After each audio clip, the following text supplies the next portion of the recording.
between Joe Kent and Marie Perez, Marie has distanced herself from the Chicago DNC National Convention because she's felt she's been in a weaker position. Yet the Joe Kent campaign has openly been endorsed by Trump, and he's even done virtual town halls with him. Do you think, or how do you think voters will take to those facts? Well, what I think voters should pay attention to, obviously it's election day, so hopefully they caught on to this before, but the Democrats just spent over $20 million on Marie Perez. They didn't invest $20 million so she could be an independent. She's in complete lockstep with Kamala Harris and Joe Biden. If you take a look at her voting record, it's in lockstep with Joe Biden and Kamala Harris as well. So everything she's saying, trying to distance herself from Kamala Harris, she's just intending or hoping that people don't do their own research. So I count on the intelligence of the average voter to know that when you're voting for a Democrat, you're getting a Democrat. When you're voting for me, I'm going to go support President Trump's agenda. He's won this district twice. I think voters need to take to one fact that Perez in her campaign has smeared Joe Kent in an unhealthy way, calling him a racist, a white nationalist, and Martin Luther King wouldn't have put up with any of that stuff. People need to stand for truth, and they need to stand for the people, and they need to stand for what's right. And to smear somebody like that isn't what's right. And for that reason alone, I think that the people should be outraged by this stuff. And because this is not a white nationalist movement. This is we're a movement of the people, and it's a movement for everybody. And I'm tired of the lies. I think the voters are going to reward us. I think if you watch the debates, you'll see that Joe, he's a much stronger guy. He just has a much stronger presence. He's more confident in himself. And I think that's what our country needs right now. We need sure leadership.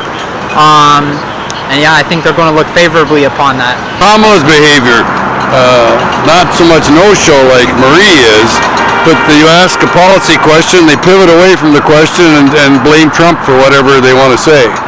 So, if people are paying attention and they don't hear policy discussed, whereas Joe does, he knows how to iterate policy, Joe.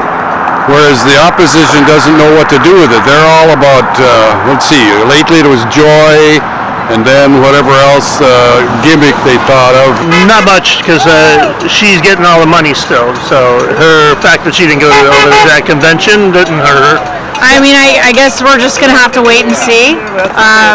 We'll have to wait till all the votes come in. We'll see how the electorate votes out here in Washington's 3rd District, and I'm looking forward to seeing what that looks like. Well, I didn't know that Marie Perez didn't attend the Democratic National Convention. I don't follow her, so I didn't know, so I don't care. As far as what voters think, I think you're going to have some that are just diehard, don't care.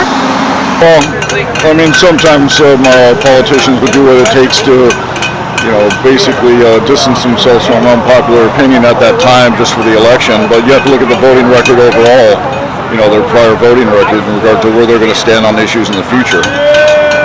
Sometimes something's I guess you could say a rebranding for the moment. Well, she never answers the questions. I know I watched them in the live debate, and she didn't answer any of the questions. I don't see how anybody would vote for somebody who can't even explain, answer a question. Well, the main point in this election is borders, inflation. Everybody is really bad. High prices went too far. So borders, gosh, this doesn't look American anymore. So we have to take back this country. I'm for the good, not for the bad. I'd say the lack of commitment for what she's wanting to do, it will actually regress all the voters for it. I think voters will respond to it. I think they'll realize that Joe Kent's the better option. I mean, we're out here in Camas, standing on a roundabout here, and he's out here supporting, his supporters, standing out, waving flags, waving at people. And Marie Perez just hasn't shown up for stuff, and she hasn't I don't know, she hasn't been as into it as Joe Kent has, and I think that voters will respond as they should. And the second question I had was a joke question. Do you think Marie Perez will own up to the fact that she may have unintentionally stolen the colors of 7-Eleven gas station brand for campaign signs? I think they should look into that. I don't think she's going to admit that, but no, I don't think she'll admit to that, unfortunately. I think you should ask her that one. That's a good question. I hadn't thought of that before. I haven't actually thought of that one before. You got a good point there. Probably not, though. Yeah, the green, the seafoam green. Yeah. Yeah. Not a fan of that color. I don't know about that, to be honest, but Maria, whatever her name is, she's a loser. I don't know how can. I don't understand how can she be. I don't know. That's a funny one because I noticed that. I don't know about that. I haven't seen too many signs of hers nor paid attention to them very much. So it's sorry, I can't give you a witty response in regard to that.